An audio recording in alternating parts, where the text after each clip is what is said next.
Beshem Ha'af, Ve'haben, Ve'ruah HaKodesh, Ha Elohim Echad. Di dalam nama Bapa dan Putra dan Roh Kudus, Allah yang Esa. Amin.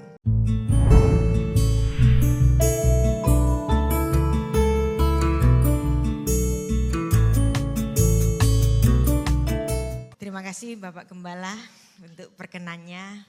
Kembali lagi saya di sini setelah 4 tahun yang lalu ya. Kok cepet ya, tiba-tiba sudah 4 tahun. Dan saya senang sekali gereja ini tetap konsisten. Dengan namanya yaitu Gereja Isa Al-Masih. Walaupun sebagian orang-orang Kristen itu sudah mulai meninggalkan nama-nama yang kearab-arapan. Padahal sebenarnya kekristenan Arab jauh lebih dahulu daripada agama yang menggunakan bahasa Arab. Karena kekristenan sudah ada sejak abad awal Masehi. Isa Al-Masih. Dari manakah kata Isa Al-Masih? Kalau kita melihat dari bahasa Inggris, Isaiah. Kenapa kok disebut Isaiah dalam bahasa Inggris? Padahal bahasa Ibraninya Yeshayahu atau Yeshayah, ya kan? Berarti Y itu berarti berganti menjadi I seperti dalam bahasa Inggris.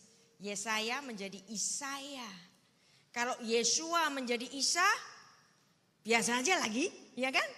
Seperti Yesaya menjadi Isaya, Yeshua menjadi Isya, Yeshua menjadi Isya, kemudian Al-Masih, Sang Mesias. Jadi Isa Al-Masih apa bedanya dengan Yeshua Mashiach? Saya seringkali ditanya oleh banyak orang. Saya seorang dosen yang mengajar sastra Ibrani dan filsafat Ibrani, kenapa kok masih pakai kata Allah, Bu? Nah ini makanya kita itu seringkali memilah-milahkan bahasa. Padahal bahasa itu apa? Bahasa itu netral. Bahasa itu enggak ada agamanya. Enggak ada bahasa untuk Kristen, enggak ada bahasa untuk orang Islam, enggak ada bahasa untuk orang Katolik, enggak ada. Bahasa itu netral. Bahasa apapun bisa digunakan untuk menginjil, termasuk bahasa Arab. Apalagi kekristenan Arab itu jauh lebih dahulu daripada agama Islam, karena agama Islam baru muncul abad ke-7. Nah, jadi kalau kita masih menggunakan kata Allah, biasa aja. Karena kata Allah dalam bahasa Arab yang diserap dalam bahasa Indonesia adalah sebenarnya kata Ibrani Eloah. Eloah menjadi bahasa Aram Elah, menjadi bahasa Arab Allah atau dalam dialek tertentu Allah. Diserap dalam bahasa Indonesia Allah. Sama saja.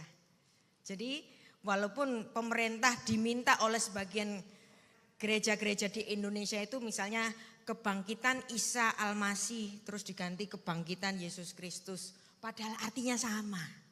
Kenapa harus diganti gitu kan? Enggak apa-apa.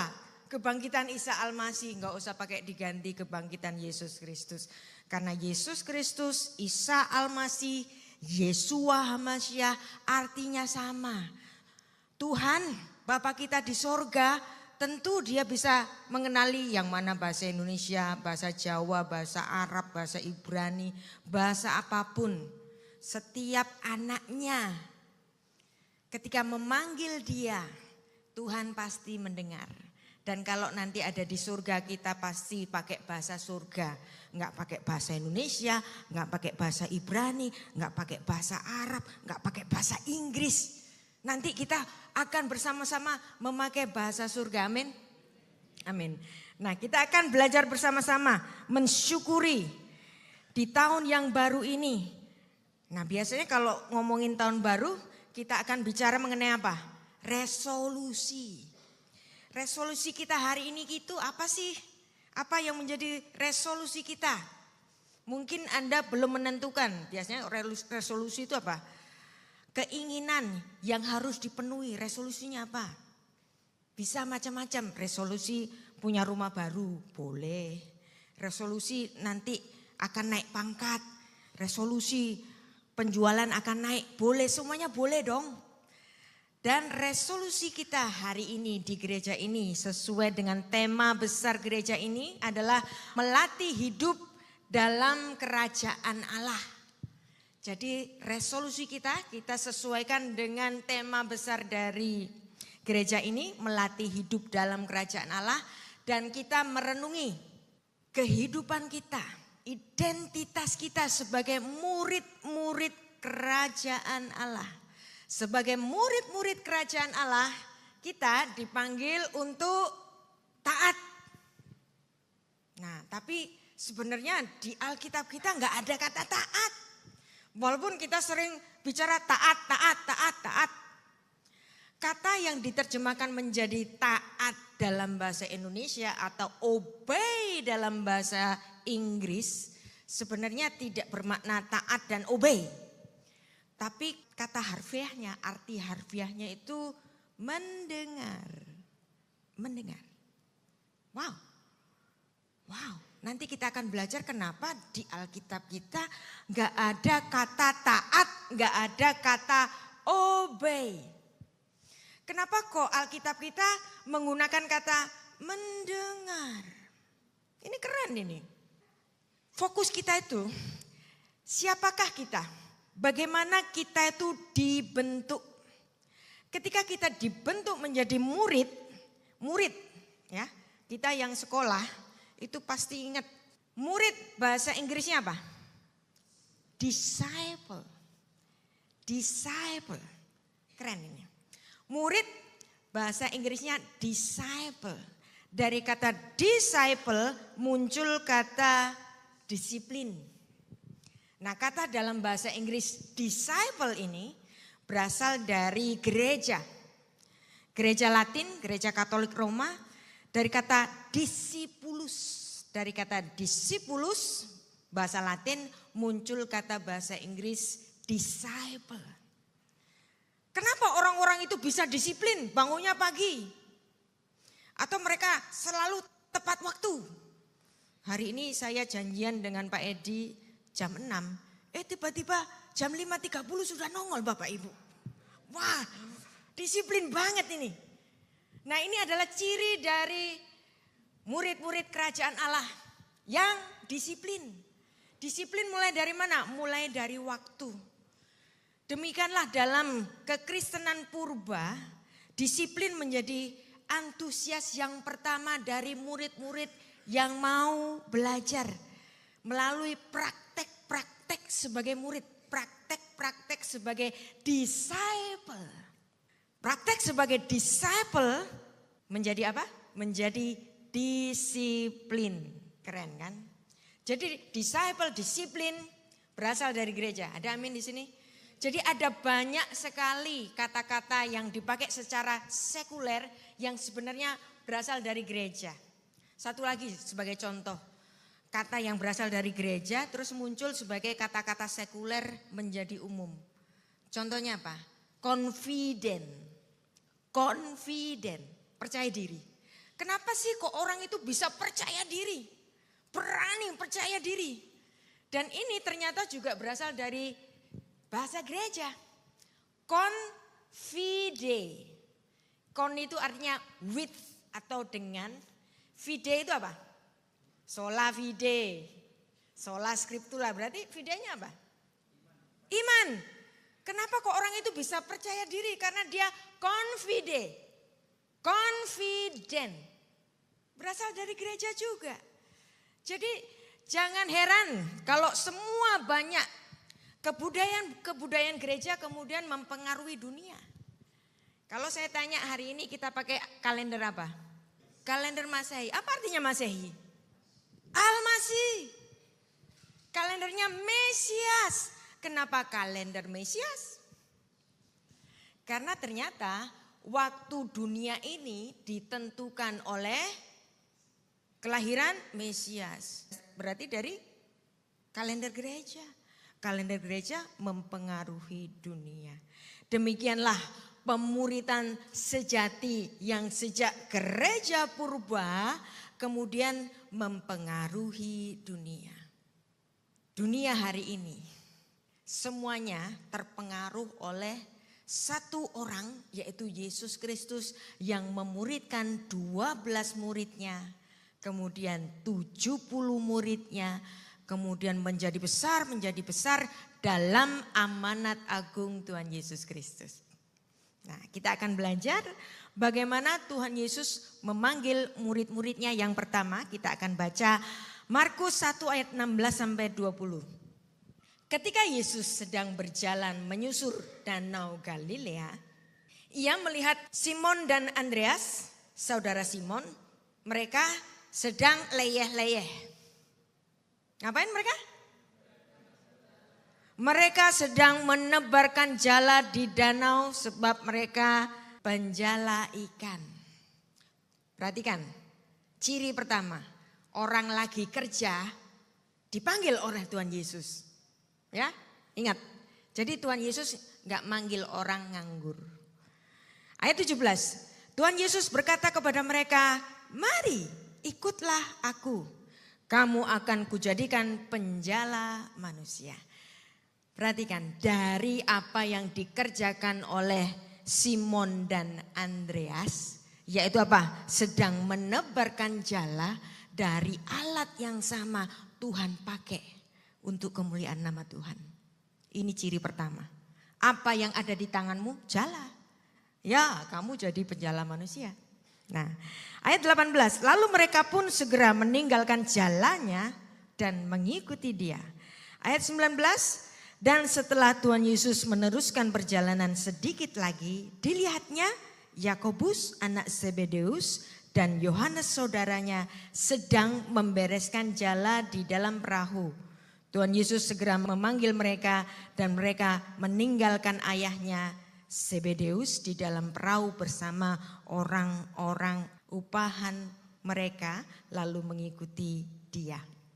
Jadi Tuhan Yesus di sini dengan otoritasnya dia memanggil murid-murid pertama yang sedang ngopi-ngopi. Yang sedang tidur-tiduran. Wow, bukan. Yang sedang bekerja. Jadi artinya di sini Tuhan bisa memakai kita di ladang pekerjaan kita masing-masing. Mereka dipanggil begitu saja. Mereka adalah orang-orang yang diminta untuk ikutlah aku. Ikutlah aku. Inilah konteks pemuritan yang pertama, yaitu mengikuti sang guru. Tuhan Yesus sedang mencari murid, bukan mencari follower, bukan mencari fans. Tuhan Yesus mencari murid. Kalau Tuhan Yesus mencari murid, maka orang itu akan dimuridkan, akan dididik. Kalau cuma cari follower dan cari fans, gampang. Bikin KKR mujizat, semuanya akan datang. Tapi habis itu sudah. Tapi apa yang diajarkan oleh Tuhan Yesus itu, ikut aku.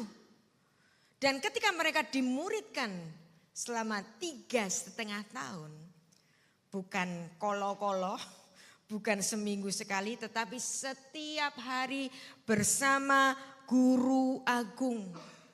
Artinya di sini Tuhan memuridkan untuk supaya murid-murid itu dekat dengannya, mendengar ajarannya, mengikuti cara pikirnya, mengikuti atau meniru cara hidupnya. Inilah murid. Jadi kalau kita baca dalam ayat 16 ini, ketika Tuhan Yesus berjalan menyusuri danau Galilea, ia melihat Simon dan Andreas sedang menjala ikan, yang artinya sedang bekerja. Ia melihat Yakobus dan Yohanes yang sedang membereskan jala. Perhatikan, Tuhan Yesus tidak memanggil orang-orang yang menganggur. Jadi mungkin di antara kita hari ini ada yang jobless, bisa saja loh. Dengan satu dan lain hal, bisa jobless, bisa. Kita bisa-bisa kehilangan pekerjaan kita. Di tengah-tengah kehidupan kita yang nyaman, tiba-tiba ada perampingan pegawai. Kita tiba-tiba menjadi jobless. Ketika kita menjadi jobless yang bisa saja terjadi kepada kita masing-masing. Ya, kita kan gak bisa berharap untuk sesuatu berkat terus. Gak mungkin kan? Kadang ada pasang, kadang ada surutnya. Tetapi ketika kita di titik terendah di dalam kehidupan kita, ingat Tuhan Yesus tidak akan memakai orang yang menganggur.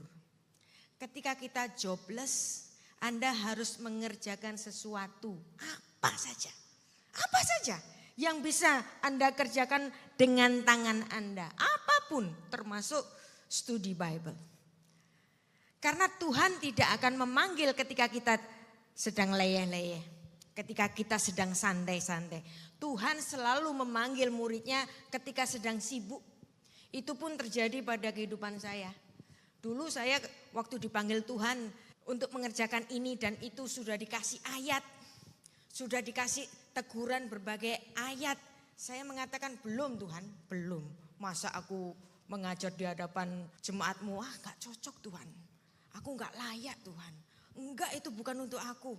Toh dengan pekerjaanku aku bisa memberkati gereja kok. Dengan berbagai dalih. Tetapi semakin Anda sibuk, semakin Anda dipanggil Tuhan untuk melayaninya. Karena memang demikianlah. Manusia diciptakan bukan untuk menganggur. Seperti rancangan mula-mula kepada Adam. Rancangan mula-mula kepada Adam bukan untuk periang-ria leha-leha di Taman Eden. Tetapi untuk bekerja. Kita akan membaca buktinya, Kejadian 2 ayat 15. Tuhan Allah mengambil manusia itu, menempatkannya dalam Taman Eden. Untuk apa? Mengusahakan leavoda. Kata avoda ini bisa dalam artian usaha, bisa dalam artian bekerja, bisa dalam artian ibadah. Untuk bekerja, bukan untuk leyeh-leyeh. Adam disuruh bekerja, mengusahakan Taman Eden dan memelihara ulesamra. Jadi bukan cuma mengerjakannya saja, tapi juga memelihara. Vayikach Adonai Elohim et Ha'adam vayanikehu vegan Eden. Leavda ulesamra. Untuk mengusahakannya, untuk memperkerjakannya, untuk beribadah dan untuk menjaganya. Jadi dari ayat tadi, mulai dari Taman Eden, Adam sudah diperkenalkan dengan konsep bekerja. Dalam bahasa Ibrani, kata untuk ibadah, ya-avoda. Kata untuk bekerja, ya-avoda. Kata untuk melayani, servis, ya-avoda. Loh, kalau kita kan beda-beda. Ibadah, kerja, pelayanan, 3 kata. Dalam bahasa Inggris pun demikian. Worship, work, dan service. 3 kata yang berbeda. Dalam bahasa Ibrani cuman pakai 1 kata. Kira-kira kenapa? Apakah bahasa Ibrani itu miskin? Sehingga kok cuman pakai 1 kata saja? Bukan.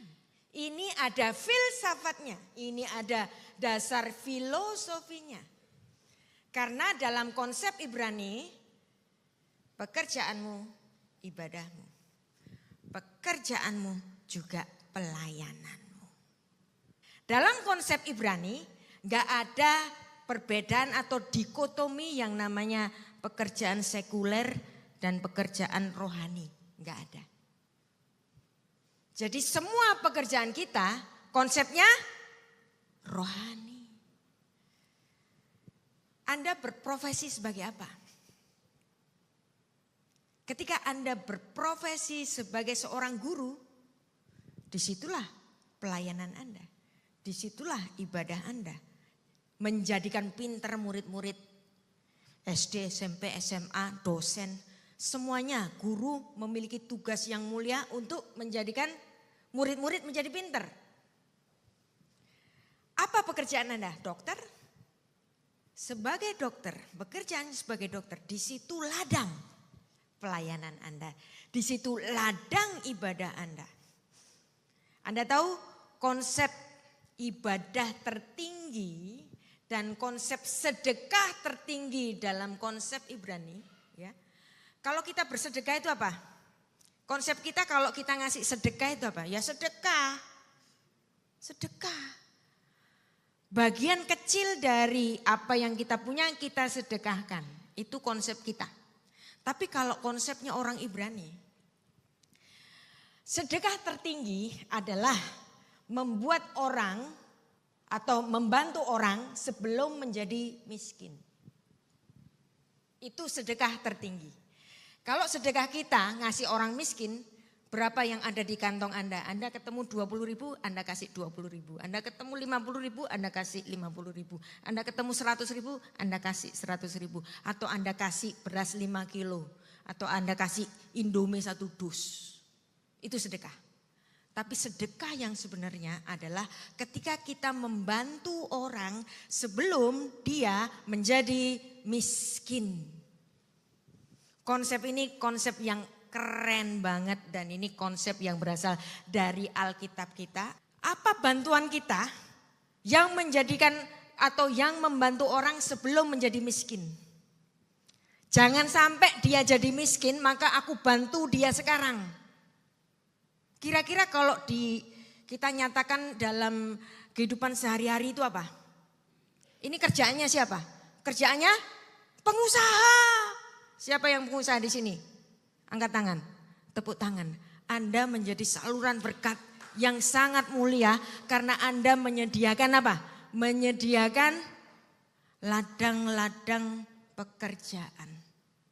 Yang membantu orang sebelum jatuh miskin. Ini adalah sedekah yang tertinggi. Makanya kalau Anda jadi pengusaha, terus jadi pengusaha. Kalau Anda menjadi dokter, terus menjadi dokter. Kalau Anda menjadi guru, terus menjadi guru. Masa semua orang jadi pendeta? Kan ya enggak. Pekerjaan kita adalah ibadah kita. Dan di dalam pekerjaan kita masing-masing di situ kita juga dimuridkan. Supaya apa? Pekerjaan kita jangan melenceng dari apa yang digariskan oleh Tuhan kita Yesus Kristus dalam undang-undang dasar kerajaan surga yaitu hukum apa? Hukum kasih. Hukum kasih adalah undang-undang dasar kerajaan surga. Nah, tadi saya bicara mengenai mendengar. Apa sih tugas disciple? Apa tugas murid? Tugasnya murid itu mendengar. Dari kata mendengar ini nanti baru muncul kata taat. Kata mendengar ini menjadi satu konsep utama dalam pendidikan orang Yahudi yang disebut sebagai mandat Shema. Ulangan 6 ayat 4. Kata pertamanya kenapa kok disebut mandat Shema? Karena memang kata pertamanya Shema. Shema Israel, Adonai Eloheinu, Adonai Echad. Dengar Israel, Tuhan itu Allah kita, Tuhan itu Esa. Dan inilah kalimat syahadat yang sebenarnya ketika kita mendengar. Dari kata mendengar nanti muncul kata respon. Dari kata respon, dari keadaan respon nanti muncul responsibility. Jadi inilah konsep Shema. Konsep pendidikan Israel yang dimulai dengan kata Shema. Perhatikan dalam Alkitab kita, baik perjanjian lama maupun perjanjian baru enggak ada kata taat. Yang diterjemahkan dengan taat sebenarnya adalah Shema. Shema. Yang kemudian diterjemahkan taat dalam kontekstualnya. Kalau kita betul-betul membaca Alkitab dalam bahasa asli Ibrani dan Yunani, dua-duanya tidak menggunakan kata taat tetapi dua-duanya menggunakan kata yang bermakna mendengar. Kenapa sih kok disebut mendengar? Artinya apa? Tuhan itu sejak mulanya tidak ingin anak-anaknya itu patuh secara buta. Kalau agama-agama di dunia ini semua semuanya tanpa kecuali menekankan konsep taat. Tapi di dalam Alkitab kita tidak ada konsep taat. Konsepnya apa?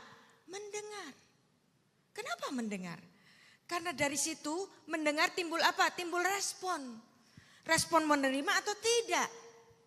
Ketika tidak menerima disebut dengan lo syam'u. Tidak mendengar, kita baca ayatnya. Nehemia 9 ayat 16. Ketika tidak taat, sebenarnya kata aslinya adalah tidak mendengar. Tetapi mereka, nenek moyang kami itu bertindak angkuh dan besi tegang leher dan tidak patuh, obey. Tapi bahasa aslinya di sini menuliskan apa? Lo syam'u. Tidak mendengar, tidak patuh kepada perintah-perintahmu. Jadi Alkitab selalu memandang bahwa kalau mendengar, dari situ konsep taat. Ketika tidak mendengar, dari situ konsep tidak taat atau tidak patuh. Berarti Alkitab kita menekankan mendengar, bukan taat secara buta. Ini keren. Kalau cuman Tuhan membentuk murid-murid yang taat, gampang aja, bikin aja robot. Tanpa berpikir taat, disuruh A, disuruh B. Tapi kalau manusia, karena dia memiliki free will, dia memiliki kehendak. Nah dari kehendaknya itu, ketika Tuhan berkata, dia bisa memilih mendengar atau tidak mendengar. Maka ingat di Alkitab kita enggak ada kata taat. Kalau ada terjemahan taat, itu semuanya adalah terjemahan dari syama yang artinya mendengar, atau nasak mencium bisa dikatakan taat, syamar menjaga bisa dikatakan taat, takut juga bisa dikatakan taat, tapi sebenarnya kata taat sendiri enggak ada. Padahal dalam bahasa Ibrani untuk taat itu ada loh, yaitu letzayet atau siyet. Letzayet itu artinya taat. Tapi kata letzayet atau siyet nggak pernah dipakai dalam Alkitab Perjanjian Lama maupun Perjanjian Baru. Nah ini kerennya. Artinya Tuhan betul-betul menaruh kita sebagai manusia yang seutuhnya. Maka Tuhan Yesus ketika memanggil murid-muridnya yang pertama dan bahkan sampai hari ini, panggilannya hanyalah ikutlah aku. Bukan kamu harus ikut aku, bukan. Ikutlah aku, mau apa enggak, dengar atau enggak. Kita baca mulai yang pertama, Matius 4 ayat 19. Tuhan Yesus berkata kepada mereka, mari ikut aku dan kamu akan kujadikan penjala manusia. Markus 9 ayat 9. Tuhan Yesus berkata kepadanya, ikutlah aku. Lalu Matius pun bangkit dan mengikuti dia. Matius ketika dipanggil ngapain dia? Lagi kerja. Ngurusin apa? Administrasi. Bukan lagi laya-laya juga. Markus 1 ayat 17 Tuhan Yesus berkata kepada mereka, mari ikutlah aku dan kamu akan kujadikan penjala manusia. Lukas 5 ayat 27. Lalu Tuhan Yesus berkata kepadanya, ikutlah aku. Yohanes 1 ayat 43 Tuhan Yesus berkata kepadanya, ikutlah aku. Jadi ini Tuhan tetap menggunakan konsep sema. Mau dengar apa enggak sih? Kalau enggak dengar Tuhan enggak maksa kok. Nah jadi ketika kita menanggapi sang guru besar secara konkret, barulah di situ ada konsep ketaatan. Tapi taat sendiri tidak akan pernah terjadi tanpa orang itu mendengar. Jadi ketaatan itu adalah sebagai konsep yang terjadi setelah mendengar. Tuhan Yesus menegaskan prinsip Shema ini yang sudah dicatat oleh Musa sejak Ulangan 6 ayat 4. Matius 7 ayat 24 Tuhan Yesus berkata, setiap orang yang mendengar perkataanku ini akan melakukannya. Lukas 8 ayat 21. Ibuku dan saudara-saudaraku ialah mereka yang mendengar firman Allah dan melakukannya. Dengar, konsep sema. Yohanes 10 ayat 27, Tuhan Yesus mengatakan domba-dombaku mendengarkan suaraku. Konsepnya dengar. Aku mengenal mereka dan mereka mengikut aku. Setelah mendengar, apa yang dilakukan oleh para murid ini? Mereka berjalan bersama-sama dengan Tuhan Yesus. Ada respon. Responnya apa? Ikut. Berjalan bersama-sama dengan Tuhan Yesus. Dengan berjalan-jalan bersama dengan Tuhan, kita mendengar pengajarannya, maka kita semua dibentuk menjadi orang-orang yang bertanggung jawab. Jadi konsep sema bukan sekedar taat biasa, bukan sekedar taat tanpa bertanya. Kita boleh kok bertanya dengan Tuhan. Kalau Anda membaca Alkitab di sepanjang perjanjian lama, Abraham pernah komplain sama Tuhan. Ayub pernah komplain. Musa pernah komplain.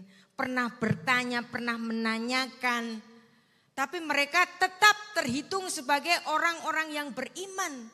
Jadi beriman itu bukan karena taat buta. Tetapi taat yang bertanggung jawab. Jadi konsep sema adalah mendengar, merespon, dan responsibility. Itu adalah ciri khas kita sebagai murid-murid kerajaan Allah. Dan setiap murid punya biaya. Ada loh biayanya. Siapa bilang gratis? Biayanya apa? Kesetiaan.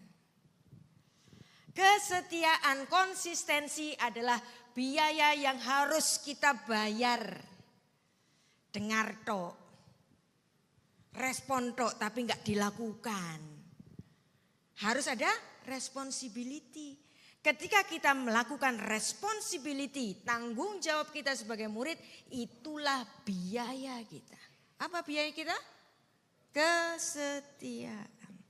Maka inilah Shema sebagai fondasi etika kehidupan kita. Kita adalah makhluk yang tertinggi yang pernah diciptakan oleh Tuhan di alam semesta ini. Ketika Tuhan sudah menciptakan segala makhluk dan segala isinya, barulah kemudian Tuhan mengadakan sidang ilahi di hadapan para malaikat. Tuhan mengatakan apa?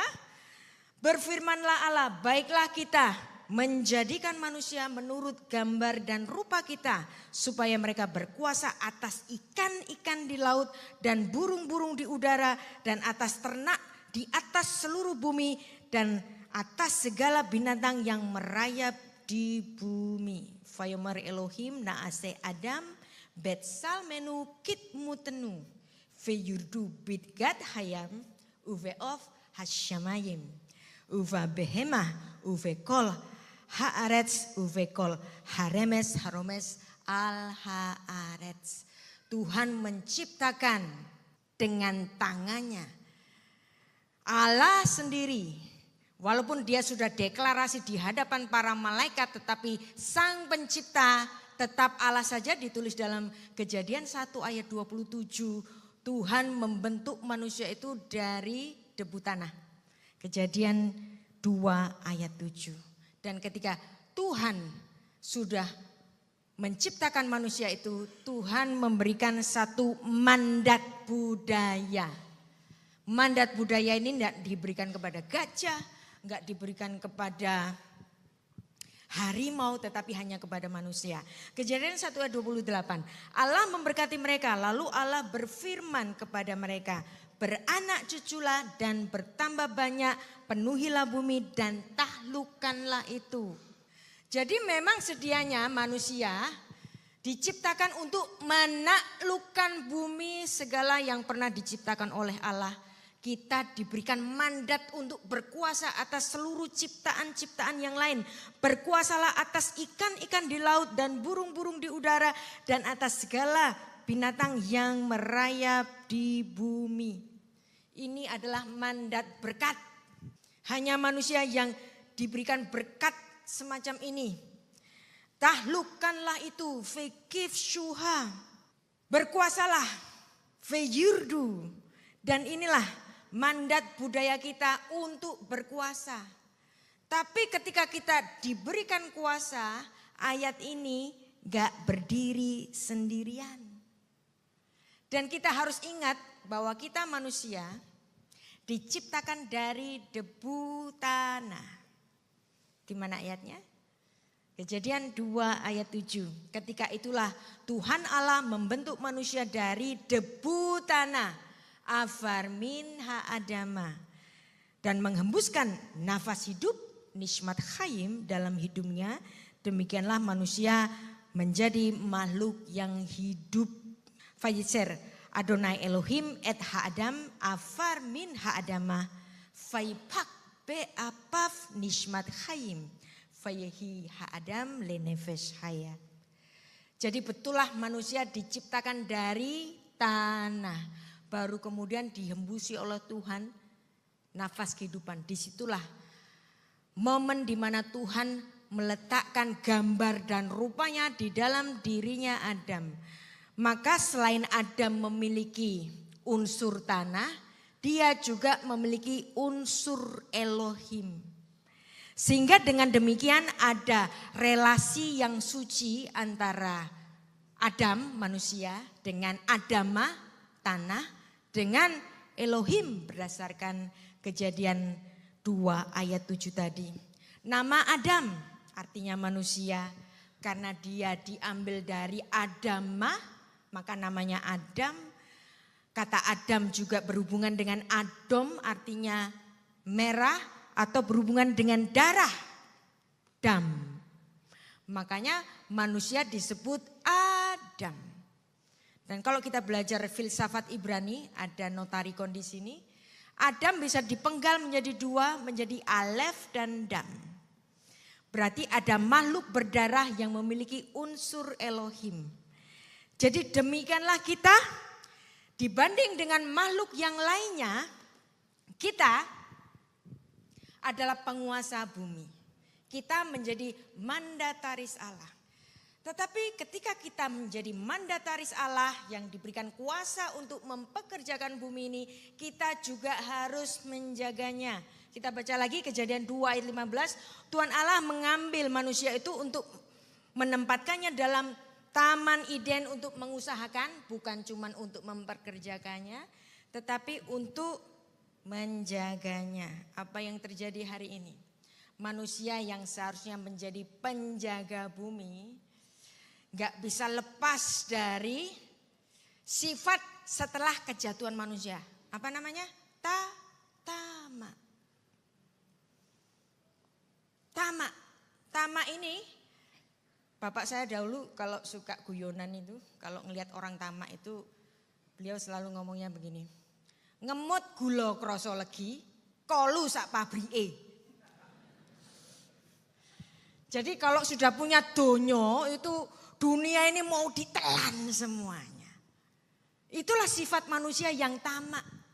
Dan itu terjadi pada saudara-saudara kita sebangsa dan setanah air, penguasa yang memiliki kuasa, pengusaha yang memiliki koneksi dengan penguasa, kemudian mereka punya konsesi ladang sawit, punya konsesi tambang. Apa yang terjadi? Tamak.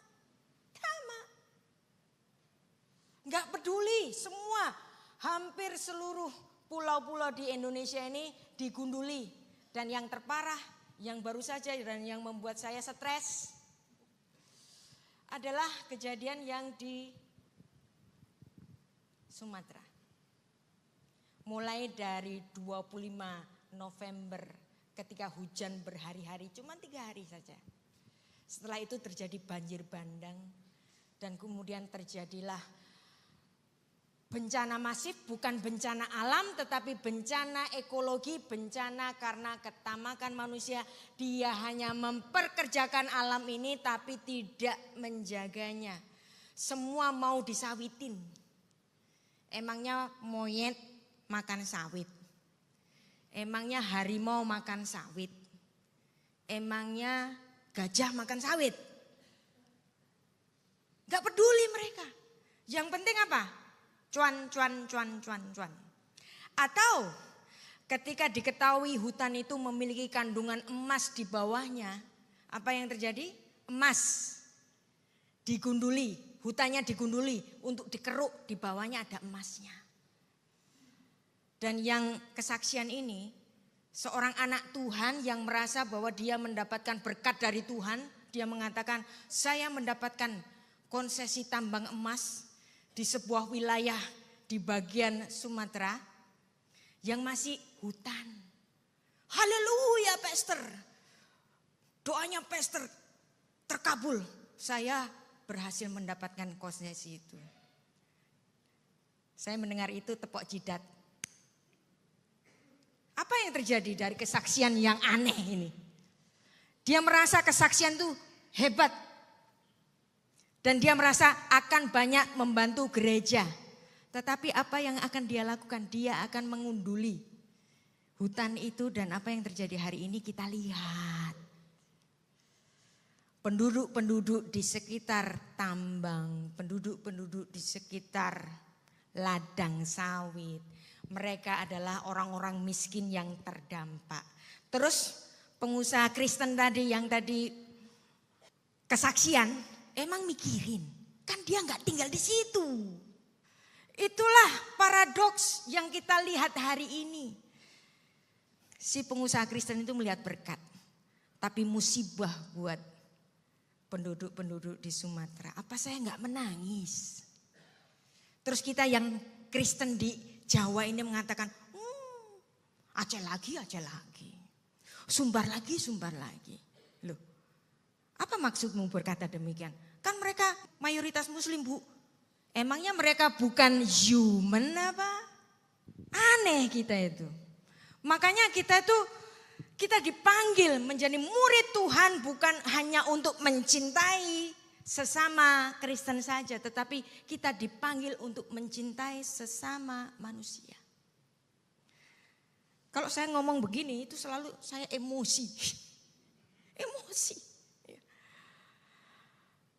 Betapa kita itu betul-betul seperti yang digariskan atau yang kita itu kan sering kebudayaan lokal kita itu bisa menyerap dari mana-mana.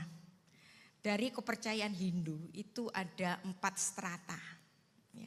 Strata pertama apa? Strata Sudro. Strata kedua Waisya. Strata ketiga Ksatria. Strata keempat Brahmana. Walaupun ini tidak berasal dari Kristen, tetapi muaranya sama, yaitu mengasihi manusia. Orang Sudro, apa sih orang Sudro itu? Mikirnya apa? Mikirnya aku. Aku durung mangan, aku luwe. Ini untuk aku, itu untuk aku. Aku lapar. Sudro.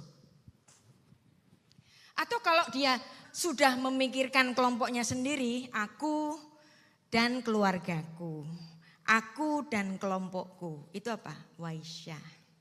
Dan ternyata orang-orang Kristen yang sudah belajar tentang hukum kasih, dia masih di level 2 ini. Sudro dan Waisya, mikirnya aku. Jadi ngelihat ada bencana di Sumatera yang katanya mayoritas muslim, bukan urusan kita, Bu. Gimana? Yang membuat saya bersedih, di antara mereka ada seorang pendeta yang ada di Tapanuli Utara yang juga ikut terdampak. Yang dia mengatakan bahwa panen gagal, rumah hilang, keluarga banyak yang terdampak, ada yang meninggal, ada yang tewas. Dan mereka merayakan Natal dengan suasana prihatin. Makanya saya senang banyak gereja-gereja mulai tahu diri. Natalnya nggak usah gede-gede. Natalnya penuh keprihatinan dengan menghormati saudara kita yang ada di Sumatera. Karena kita paling enggak harus berpikir secara nasional, mengasihi bangsa dan negara. Dan yang tertinggi adalah mengasihi manusia sebagai manusia. Enggak peduli dia agamanya apa. Itulah manusia yang sebenarnya banyak yang tamak dan Alkitab kita sudah memberikan kita suatu warning. 1 Timotius 6 ayat 6. Memang ibadah jika disertai dengan rasa cukup memberi keuntungan besar. Apa tadi ibadah? Bekerja, servis, dan ibadah. Ibadah sendiri worship, bekerja, work, dan melayani, service. 3 kata di dalam satu. Semuanya adalah ibadah. Siapa bilang dalam beribadah enggak ada rasa tamak? Ada. Banyak saudara-saudara kita. Tamak itu bukan cuma tamak materi, tapi tamak apa? Tamak popularitas. Tamak kuasa. Tamak gerejanya sendiri yang mewah. Enggak peduli yang lain. Tamak cabang-cabangnya sendiri yang paling banyak. Enggak peduli yang lain. Semuanya mau dimerkin gerejanya sendiri. Itu tamak. Makanya kita perlu belajar untuk apa? Cukup. Mengenal rasa cukup. Demikian pula kita menjadi manusia diajak untuk beribadah secara benar. Roma 12 ayat 1 sampai 2. Karena itu saudara-saudara, demi kemurahan Allah aku menasihatkan kamu supaya kamu mempersembahkan tubuhmu, hidupmu sebagai persembahan yang hidup, yang kudus dan yang berkenan kepada Allah. Itulah ibadahmu yang sejati. Kita perlu merasa cukup. Kalau enggak cukup, nah ya terus alam dieksploitasi. Di Alkitab ya kita kan orang-orang Kristen, orang-orang Yahudi, orang-orang Islam, semuanya itu menghormati kitab Tauratnya yang ditulis oleh Nabi Musa. Dan orang Kristen di Indonesia, penduduk di Indonesia, siapapun adalah orang-orang yang agamis, orang-orang yang taat beribadah. Dan semua agama ini, Kristen, Islam, dan Yahudi ini percaya tulisannya Musa, menghormati Musa sebagai Nabi Allah. Dan Musa itu mengatakan kepada kita, Imamat 25 ayat 4, tetapi pada tahun yang ke-7 haruslah ada bagi tanah itu suatu sabat. Emangnya yang perlu sabat cuman manusia? Di sini dituliskan apa? Tanah pun perlu sabat. Ladangmu jangan kau taburi dan kebun anggurmu jangan kau rantingi. Dan bahkan ada tahun Yobel, tahun ke-50 itu adalah tahun perhentian penuh. Kita kan sering nyanyi, inilah tahun Yobel, inilah tahun Yobel. Semata wanan dilepaskan. Emang itu doang? Ada yang dilupakan apa di sini? Bahwa di situ jangan kamu menabur apa yang tumbuh sendiri dalam tahun itu, jangan kamu tuai, pokok anggur jangan dirantingi, jangan kau petik buahnya. Jadi di tahun Yobel ini sudah ada ketentuannya Musa, enggak boleh tanah itu yang sudah ditanami 6 tahun, tahun ke-7 istirahat. Bahkan di tahun ke-50 perhentian penuh. Apa yang tumbuh secara liar buahnya pun enggak boleh dipetik. Karena di sini harus ada masa istirahat bagi tanah. Bahkan dalam kehidupan orang-orang Yahudi itu ada yang namanya Tu Bisvat. Tahun baru pohon. Kita kan cuman taunya tahun baru kalender. Tapi ada tahun baru untuk pohon. Tu Bisvat. Dan inilah prinsip Yobel yang menekan manusia dari ketamakan. Jangan tamak dong. Perhatikan, semua lahan-lahan tambang di Indonesia ini. Perhatikan. Mulai dari yang besar sampai yang kecil. Yang terbesar itu apa? Freeport. Freeport itu ditemukan kapan? Tahun 1969. Mulai dikeruk tahun 73. Sampai hari ini sudah berapa tahun coba? Emang ada tahun Sabat? Emang ada tahun Yobel? Padahal yang ngeruk itu, Yang orang-orang Indonesia, yang Hindu sedikit, yang Buddha sedikit, yang banyak itu apa? Kristen dan Islam yang sama-sama percaya Musa adalah Nabi Allah, tapi enggak pernah menerapkan tahun Yobel untuk tanah. Dikeruk sampai hari ini, sampai kerowok. Lama-lama itu sampai mana? Sampai ke poros bumi bisa enggak? Saking apa? Saking tamaknya. Dan tambang dan sawit sekarang itu menjadi berhala baru. Ada enggak di sini pengusaha tambang dan sawit? Kalaupun Anda sudah berkecimpung di bisnis ini, coba pikirkanlah tahun Sabat bagi tanah. Seperti kata Alkitab, katanya kan jadi murid. Kalau jadi murid juga mau ditegur. Ojo diundang mana aku burita, aku ngomel-ngomel terus. Supaya kita tahu rasa cukup. Pekerjaanmu, ibadahmu. Jangan pekerjaanmu kau jadikan berhalamu yang baru. Menjadi pengusaha tambang, menjadi pengusaha sawit. Yang tidak memikirkan istirahat bagi bumi dan orang-orang sekitar. Dan apabila kita tamak itu menuntut korban. Siapa sih yang gak bilang Indonesia itu negara yang kaya raya? Siapa sih?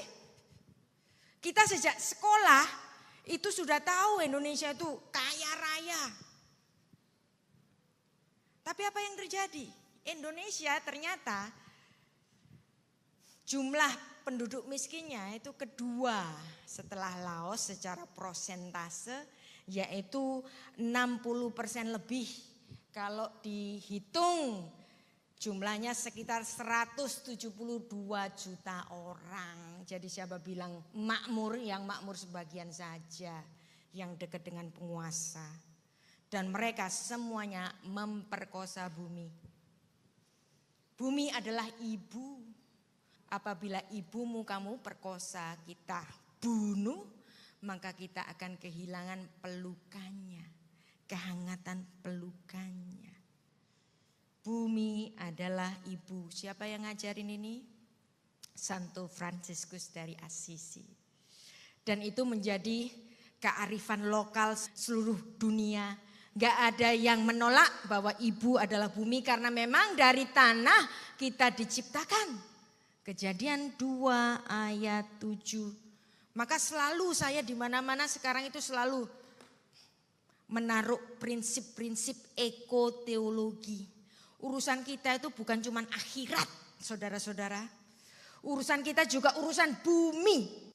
Jangan kalau saya mengatakan urusan bumi ini urusan duniawi. Ya memang kita berasal dari tanah, maka kita harus mengingat tanah. Ketika kita menjadi pengikut Kristus, murid Kristus, berarti kita juga turut dalam pemulihan dunia. Maka saya akan ajak kita semua, jangan tergelincir pada ketamakan. Mari kita berdoa untuk Indonesia dari ketamakan penguasa dan pengusaha sawit dan tambang sebagai berhala-berhala baru mereka.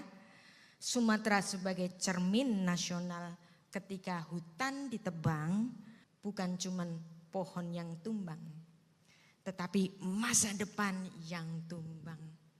Maka saya ajak kita semua untuk tikun olam, repairing the world. Pada dunia yang sudah rusak seperti ini.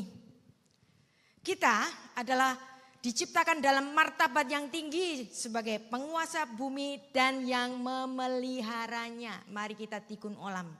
Repair the world. Mulai dari apa? Kita kan semua rata-rata orang biasa. Kita nggak punya kemampuan cukup untuk pergi ke Sumatera. Kita nggak punya kemampuan cukup untuk pergi ke Papua. Tempat-tempat yang terdampak dari banjir bandang. Tetapi kita masing-masing bisa apa? Mencintai bumi di sekitar kita masing-masing. Tanam pohon, buang sampah tidak sembarangan, menggunakan energi secara bijak, menggunakan air secara bijak. Mulai dari yang kecil-kecil ini. Kita ajari anak-anak kita yang kecil-kecil ini, mulai dari yang terkecil, dan itu akan menjadi gaya hidup. Karena kita adalah milik kerajaan Allah. Kata milik. Milik itu berasal dari bahasa Arab. Milik berasal dari kata malik, melek. Malik, melek. Apa artinya melek? Raja. Berarti kalau kita milik Tuhan, berarti kita adalah di dalam kekuasaan Sang Raja Semesta. Kita punya tanggung jawab kepada Sang Raja Semesta yang sudah memberikan kita apa? Mandat untuk mengusahakan dan menjaga bumi ini. 1 Petrus 2 ayat 9 kita baca, kamulah bangsa yang terpilih, imamat yang rajawi, bangsa yang kudus, umat kepunyaan Allah sendiri kita. Kepunyaan Allah, kalau kita miliknya Allah, kita bertanggung jawab kepada Allah. Seorang istri milik seorang suami, berarti istri harus tunduk kepada suaminya. Kita milik Kristus, berarti kita tunduk kepada Kristus. 1 Korintus 6 ayat 19 sampai 20, kamu bukan milik kamu sendiri. Kamu tidak berkuasa atas dirimu sendiri, sebab kamu sudah dibeli dengan harga yang telah lunas dibayar, darah Yesus Kristus. Kolose 1 ayat 13, ia telah melepaskan kita dari kuasa kegelapan, memindahkan kita ke dalam kerajaan Allah yang kekasih. Roma 14 ayat 8, baik hidup atau mati kita adalah miliknya Melek. Kita ada di dalam kekuasaannya kerajaan sorga. Maka siapapun dari kita, mari kita bertobat dari keabaian kita terhadap semesta ini. Yang rumahnya belum ada pohon, tanam pohon. Yang sudah punya pohon, dirawat. Kita disiplin karena kita adalah disciple. Matius 4 ayat 17, bertobatlah, kerajaan Allah sudah dekat. Ya sudah dekatlah. Kalau saya ya makin dekat. Wong umur saya sudah 57. Mau hidup berapa lama lagi? 30 tahun, 40 tahun, 50 tahun? Enggak lah. Kalau mau hidup 50 tahun lagi umurnya 100 lebih. Itu akan ngerepoti anak dan cucu. Urip sak madya, secukupnya. Semakin bertambah umur, semakin dekat dengan rumah Bapa. Pak Yaya. Pak Ferry. Nah ini siapa ini? Pak Ferry belum ya, masih muda. Yang seumur-umur saya. Pak Edi. Kita bersiap-siap untuk apa? Mendekat kepada Tuhan. Dan ketika kita mendekat kepada Tuhan yang adalah Tuhan Raja Semesta, kita berubah menjadi setia. Dan Tuhan kita cuma satu, kita enggak bisa punya dua Tuhan. Kalau kita punya dua Tuhan akan mencintai satu dan mengabaikan yang lain.